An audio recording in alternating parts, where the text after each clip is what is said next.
नमस्कार, आपका बहुत बहुत स्वागत है छत्तीसगढ़ डिबेट में। मैं हूं आपके साथ अभिषेक तिवारी।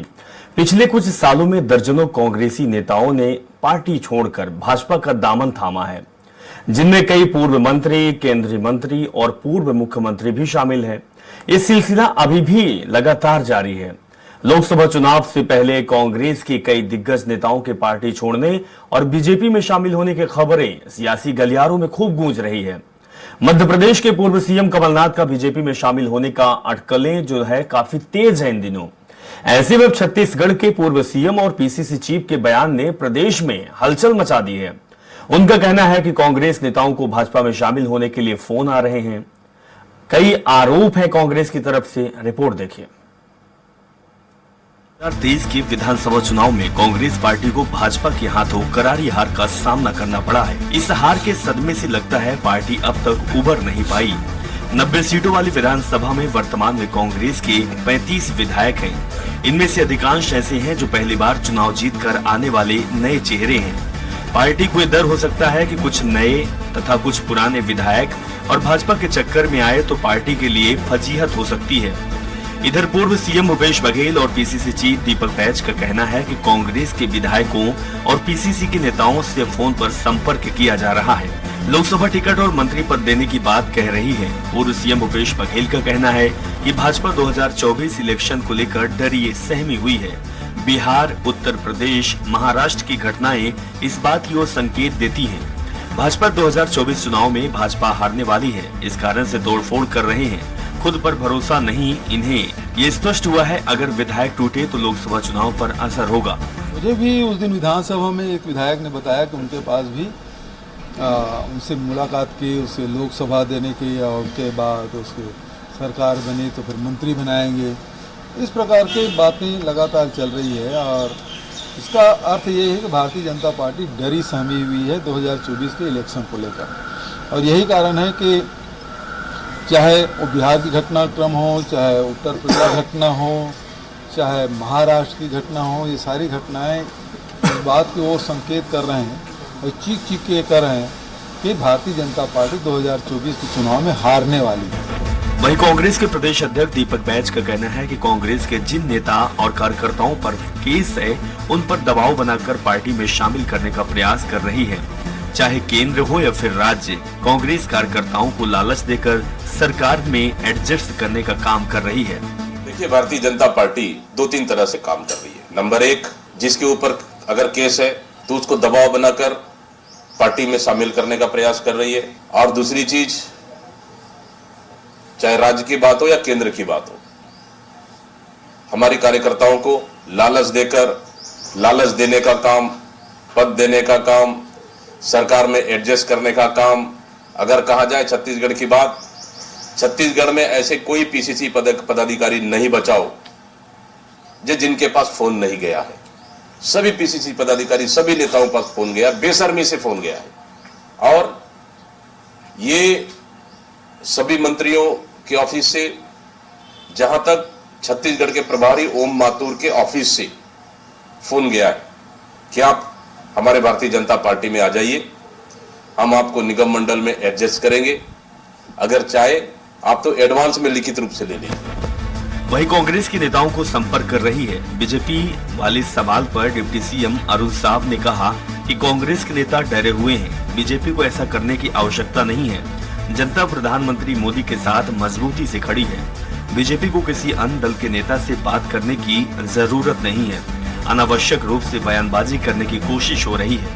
कांग्रेस के नेता डरे हुए हैं और भारतीय जनता पार्टी को आज इस तरह के कोई काम करने की आवश्यकता नहीं है।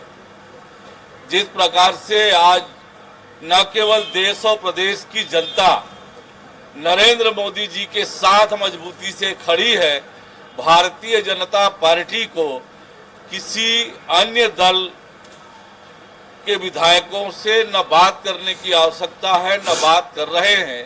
ये अनावश्यक रूप से बयानबाजी करने की कोशिश हो रही है। बहरहाल कांग्रेस के विधायक अगर भाजपा के पक्ष में गए तो पार्टी के लिए लोकसभा चुनाव में बड़ी परेशानी खड़ी हो सकती है। हालांकि लोकसभा चुनाव में छत्तीसगढ़ में कांग्रेस का रिकॉर्ड बेहद खराब रहा है। अभी तक कांग्रेस पार्टी 11 में से 1-2 सीट ही जीत पाती है। 2019 के लोकसभा चुनाव में पार्टी केवल 2 सीटें बस्तर और कोरबा जीत पाई थी। अब देखना होगा कि आगामी लोकसभा चुनाव में इस दल बदल की राजनीति का कितना असर पड़ता है। स्वराज एक्सप्रेस के लिए रायपुर से दिलीप साहू की रिपोर्ट। भारतीय जनता पार्टी में अन्य पार्टी के नेताओं की एंट्री दबाव है या फिर मर्जी है, इसी विषय पर बात करेंगे। और बात करने के लिए हमारे साथ एक खास पैनल मौजूद है। सबसे पहले हम स्वागत करेंगे बीजेपी प्रवक्ता परेश बागबाहरा जी का। सर, आपका स्वागत है। कांग्रेस प्रवक्ता नितिन भंसाली जी हमारे साथ जुड़ गए हैं। नितिन भंसाली जी, आपका भी बहुत बहुत स्वागत है। और अनिरुद्ध दुबे जी, वरिष्ठ पत्रकार हमारे साथ जुड़े हुए हैं। अनिरुद्ध जी, आपका भी बहुत बहुत स्वागत है। सबसे पहले हम बीजेपी के पास ही चलेंगे, परेश जी के पास चलेंगे। परेश जी, आपकी पार्टी इतनी बड़ी है, प्रधानमंत्री मोदी कह रहे हैं कि 400 के पार नारे लगाओ, लोगों तक पहुंचाओ। 400 के पार जब नारे लग रहे हैं तो क्या जरूरत है आपको खरीद फरोख्त की? क्या जरूरत है आपको डराने धमकाने की? क्या जरूरत है छोटी जो पार्टी बन चुकी है, जो कम सीटें हैं, जिसके जो 1-2 सीट महज पार पाती हैं, उनके नेताओं को भी आप तोड़ रहे हैं? कांग्रेस तो ये आरोप लगा रही है आप पे।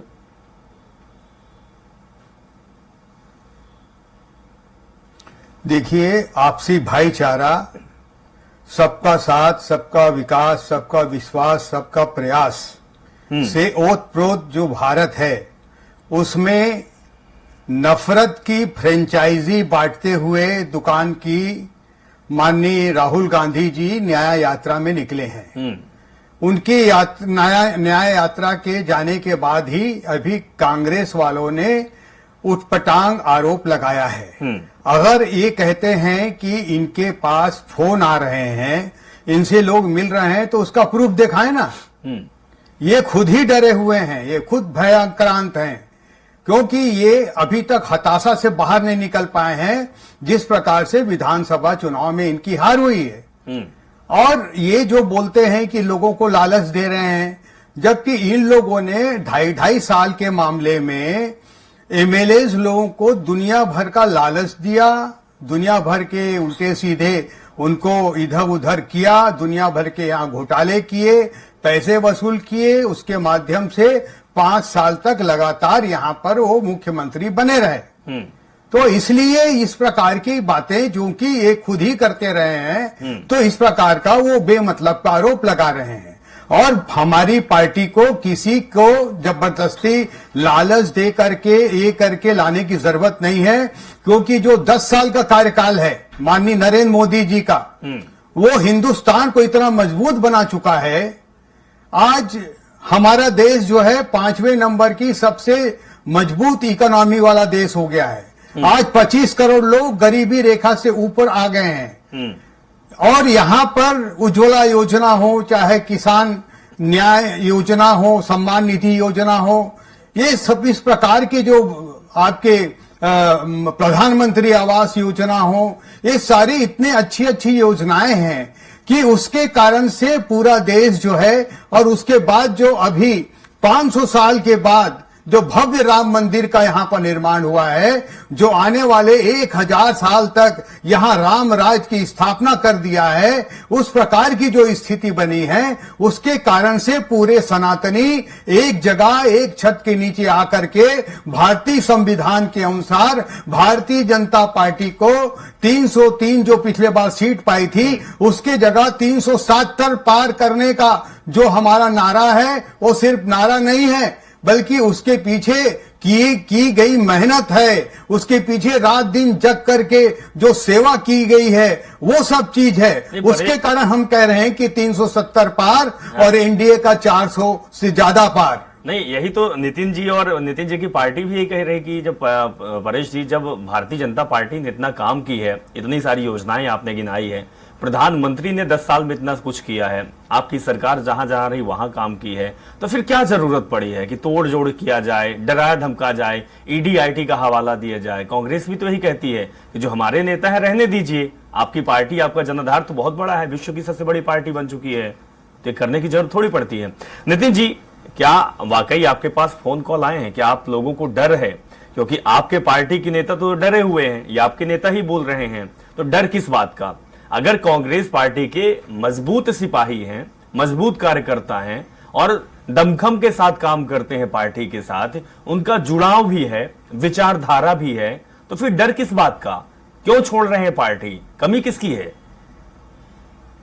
कौन कहता है डरे?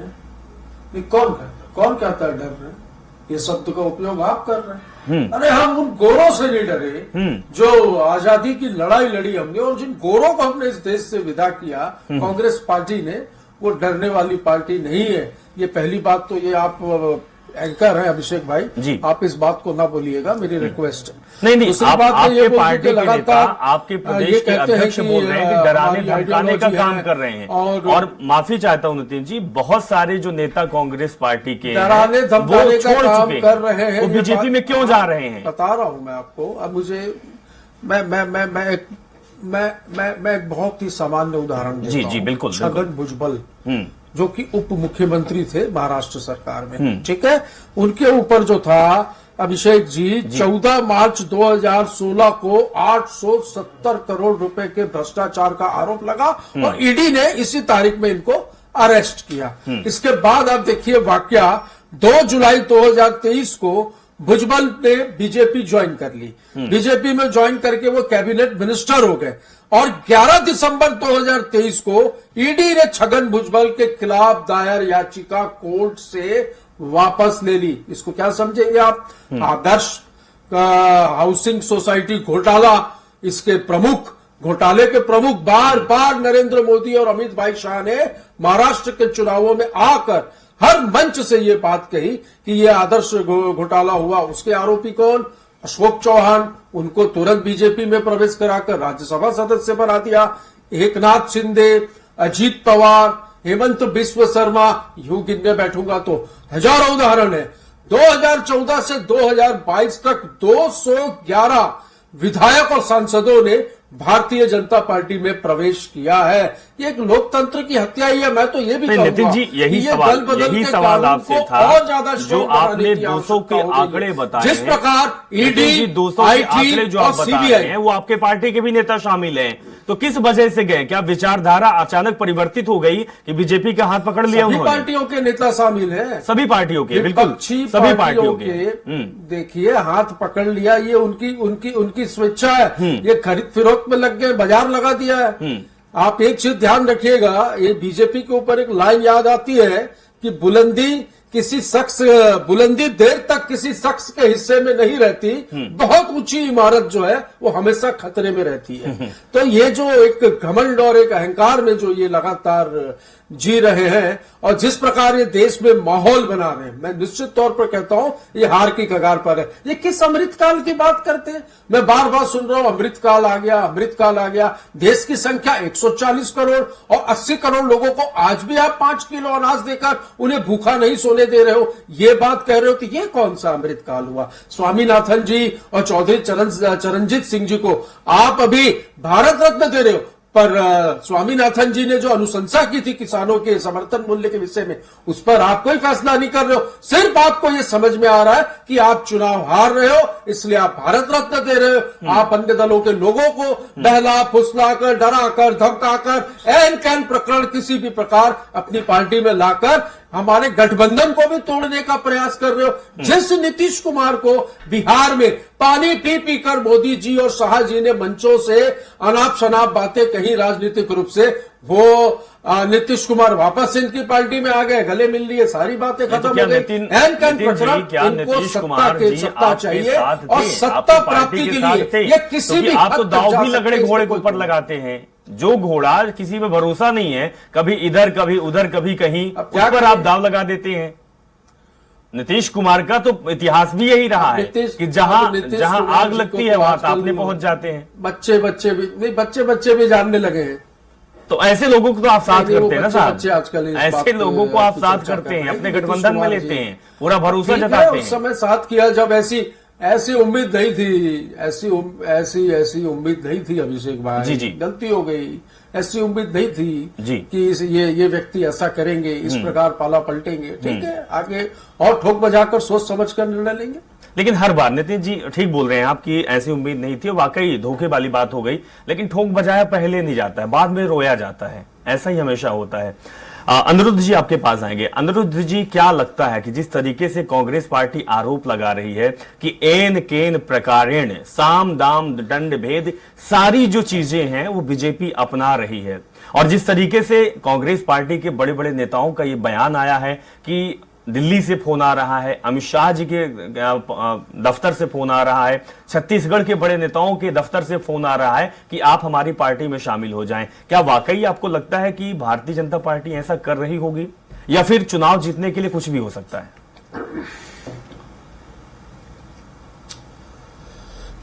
हमारे भाई नितिन ने एक शेर कहा बुलंदी पर, तो मैं भी कह देता हूं, खुद ही को इतना बुलंद कर बंदे कि खुदा भी बंदे से पूछे कि तेरी रजा क्या है। भाई साहब, जो आपका प्रश्न है, तो ये जो बड़े शहरों की बात है, तो बड़े शहर जाते हुए जो है मध्य प्रदेश में दिखे थे। मैं मध्य प्रदेश से बात शुरू करूंगा, फिर छत्तीसगढ़ आऊंगा। 2020 में ज्योतिरादित्य सिंधिया जो इतना बड़ा चेहरा थे, और उनके साथ और भी जो दूसरी पंक्ति के कई बड़े चेहरे थे, वो जो है कांग्रेस से भारतीय जनता पार्टी में गए।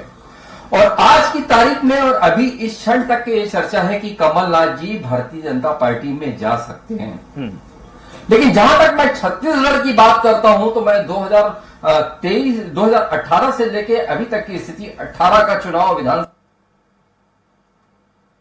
होने वाला है जी, तो मुझे तो ऐसा कोई कांग्रेस का बड़ा लीडर जो है होने वाला है, तो मुझे तो ऐसा कोई कांग्रेस का बड़ा लीडर जो है भारतीय जनता पार्टी में जाते नहीं दिखा।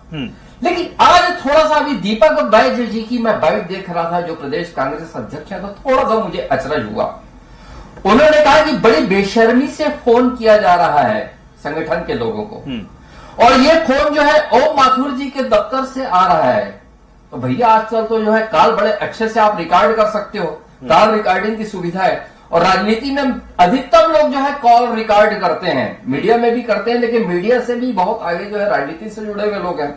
अगर कहीं ये सच है, तो आप प्रेस कॉन्फ्रेंस करके अपनी जो है पार्टी के जो बड़े चेहरों को सामने लाते, तो एक भारतीय जनता पार्टी को जो है झटका देने के लिए या आईना दिखाने के लिए एक अच्छा वातावरण वो हो सकता था। तो दीपक बैज जी अगर इतनी ताड़ ठोक कर बात कर रहे हैं, वो मेरे अच्छे मित्र, बहुत अच्छे नेता हैं, बहुत जुझारू है, मैं उनके कहीं से कहीं उस पर किंतु परंतु नहीं करता, और कहीं सवालिया निशान नहीं लगाता उनकी क्षमता और प्रतिभा पे जी।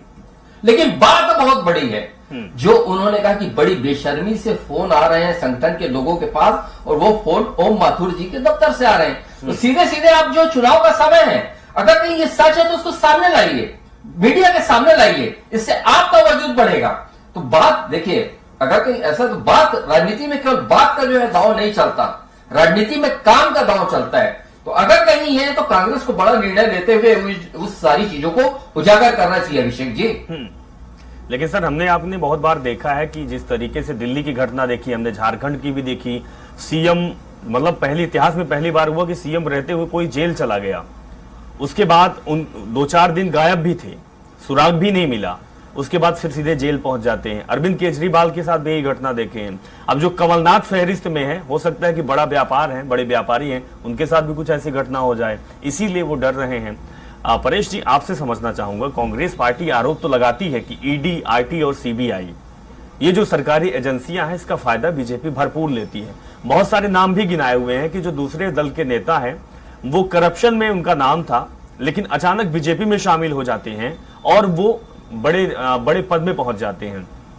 मैं साहब, आपसे ये समझना चाहूंगा कि पार्टी के अंदर ऐसी क्या चीजें हैं कि कोई भी पहुंच जाए, कितना भी करप्ट पहुंच जाए, एकदम साफ सुथरा हो जाता है, बड़ा अच्छा हो जाता है। जिनको आप गालियां दे रहे होते हैं, जिनके खिलाफ आप बोल रहे होते हैं, जिनकी बुराई सालों साल से कर रहे होते हैं, अचानक इतना प्रिय हो जाता है। ये साहब मोह कहां से आता है?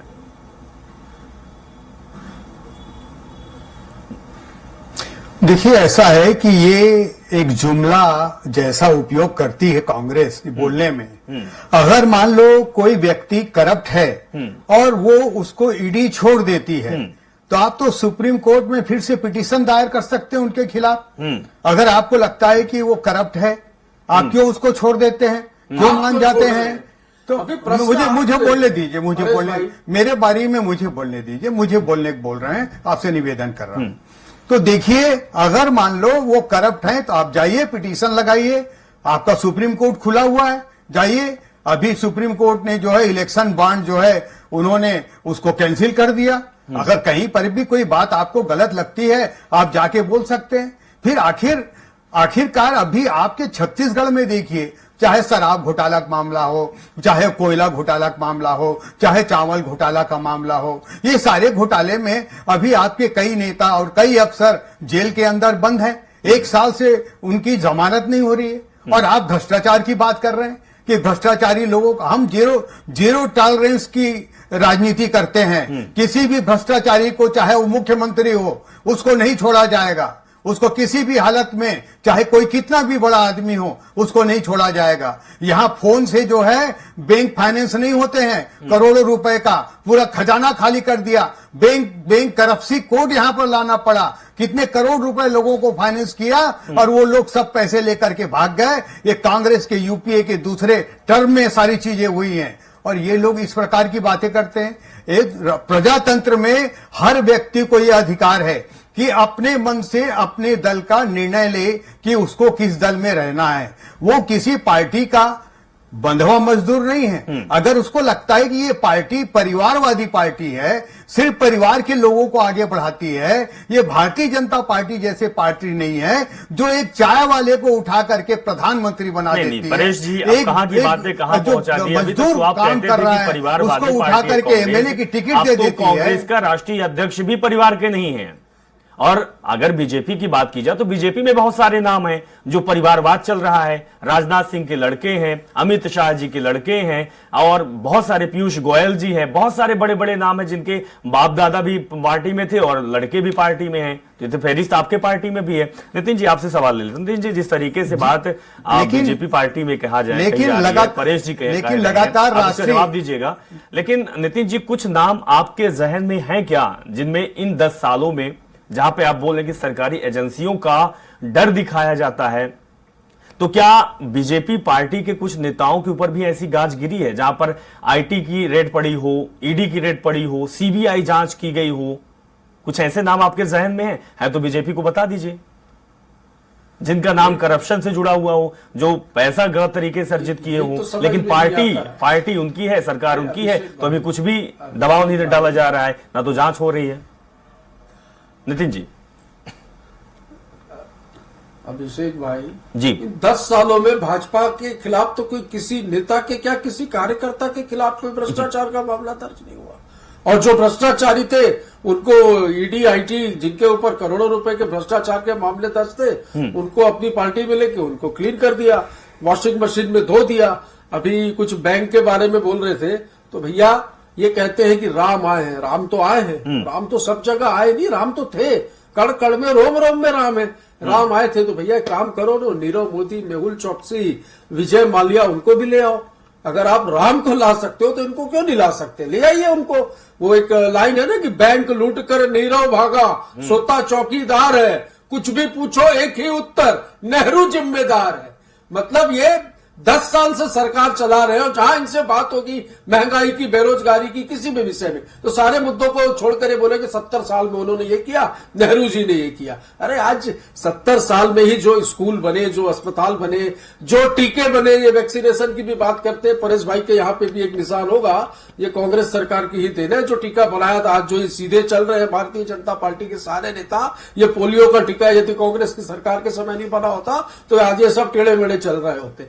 तो ये जो जितनी बातें कर रहे हैं भ्रष्टाचार के विषय में, इनको सोचना चाहिए। और ठीक है, अब तो सारी चीजें दिख रही है। परेश भाई बहुत अच्छा फ्लो में बोल रहे थे, मैं इनसे ही एक प्रश्न कर लेता हूं। ये मुझे बता दें, अशोक चौहान को इन्होंने लिया, ईडी के मामले का क्या हुआ, और छगन भुजबल का तो मैंने पूरा डेट वाइज आपको बताया, किस तारीख को अरेस्ट हुए, कब ईडी ने चार्जशीट पेश की, जेल गए, जेल से छूटे, कुछ सालों बाद वो बीजेपी में आए, बीजेपी में आके मंत्री बने और बाद में ईडी ने कोर्ट में याचिका जो थी वो अपनी वापस ठीक है। ठीक है नितिन जी, आपसे सवाल परेश जी जवाब दे दीजिए। नितिन जी का सवाल ही आपसे, घोटाले के परेश जी जवाब दे। बहुत सारे वीडियो है मेरे मोबाइल में जिसमें मोदी जी और अमित शाह इन नेताओं के खिलाफ करप्शन के बारे में खुल्लम खुल्ला नितिन जी जवाब ले लीजिए, जवाब ले लीजिए परेश जी। आपके पाक साहब कैसे हो? जी परेश जी जवाब दे दीजिए नितिन जी का।